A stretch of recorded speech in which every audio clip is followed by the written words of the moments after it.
یہ کافی لمبا سوال ہے.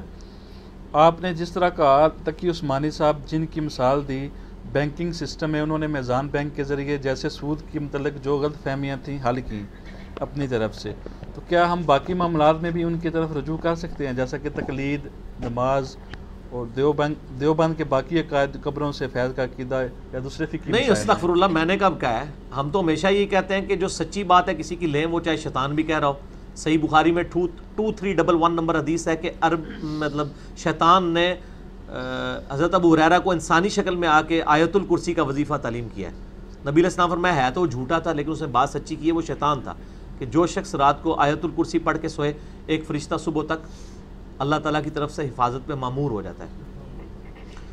اور بلکہ سنن نسائی الکبریٰ میں تو یہاں تک الفاظ ہیں، سنن نسائی الکبریٰ میں 8017 کہ جو صبح پڑھ لے شام تک اللہ کی حفاظت میں رہتا ہے، جو شام کو پڑھ لے وہ صبح تک اللہ کی حفاظت میں رہتا ہے آیت الکرسی ایک دفعہ پڑھنے سے. تو حفاظت تو اللہ ہی کرنے والا ہے. تو اب اس طرح کی جو سچی بات ہے وہ آپ کسی سے بھی لے سکتے ہیں. باقی یہ ضروری نہیں ہوتا کہ ایک شخص ایک فیلڈ میں کلائمیکس پہ دوسرے میں بھی ہو. میں غامدی صاحب کو سن رہا تھا، انہوں نے فرمایا کہ ہم یعنی انٹرنیشنل افیئر کے اوپر ایک سپیکر کو ہم نے بلایا جن کا تعلق تبلیغی جماعت سے تھا، بادشاہ تھے، سب کچھ تھے. وہ کہتے ہیں انہوں نے لیکچر دیا، دل خوش کر دیا.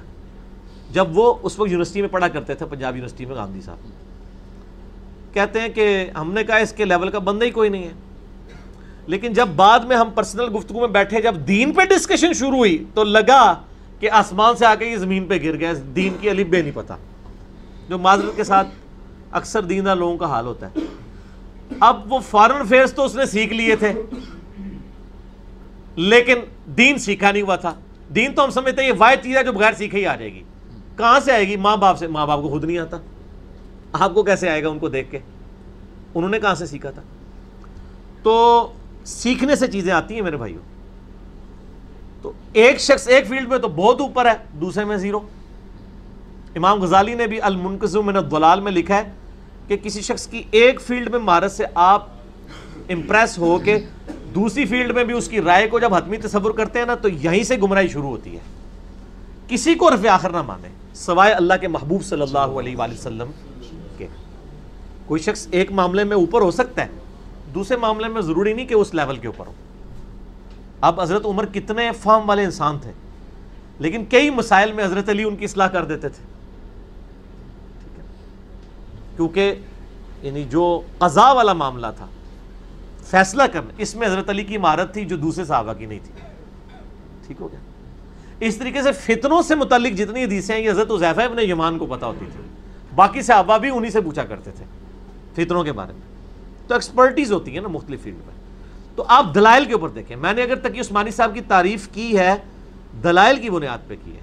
باقی تقی عثمانی صاحب نے جو حضرت معاویہ کا جھوٹا دفاع کیا ہے، حضرت معاویہ اور تاریخی حقائق، اس کا تو رد میرا آ چکا ہے کہ وہ بخاری مسلم کے خلاف ہے.